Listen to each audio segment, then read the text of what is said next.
అబార్షన్లు చేస్తూ ఉన్నాడు. Is it right to kill A baby? తల్లి గర్భంలో దేవుడు పిల్లలని రూపించట్లేదా? వాళ్ళకి ప్రాణాన్ని ఇచ్చి వాళ్ళని ఉద్భవింపజేస్తుంది దేవుడు కాదా? గర్భఫలము అనేది యెహోవా ఇచ్చిన స్వాస్థ్యం కాదా? నా తల్లి గర్భంలో రూపించింది నువ్వే దేవా అని దావీదు చెప్పలేదా? పిండముగా ఉన్నప్పుడే నువ్వు నన్ను నిర్మించితివి, నేను పిండముగా ఉన్నప్పుడు నువ్వు నన్ను ఏర్పాటు చేసావు.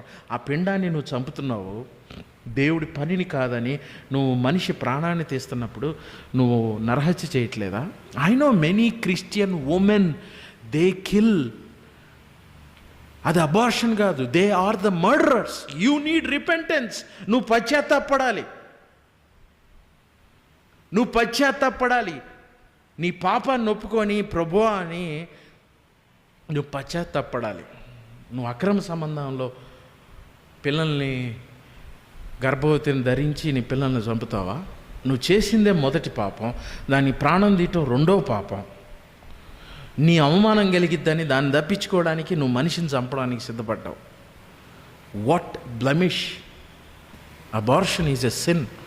Abortion is a sin. ఏ క్రైస్తవ స్త్రీ కూడా, క్రైస్తవులు కూడా, నాకు తెలిసిన సహోదరుడు ఉన్నాడు, దేవుడు ఇచ్చిన గర్భాన్ని కాదనుకొని నా దగ్గర డబ్బులు లేవు ఇప్పుడు అని సరదాగా వెళ్ళి అబార్షన్ చేయించేశాడు. పశ్చాత్తాపడుతున్నాడు, ఇప్పుడు దుఃఖపడుతున్నాడు. కానీ we should not kill.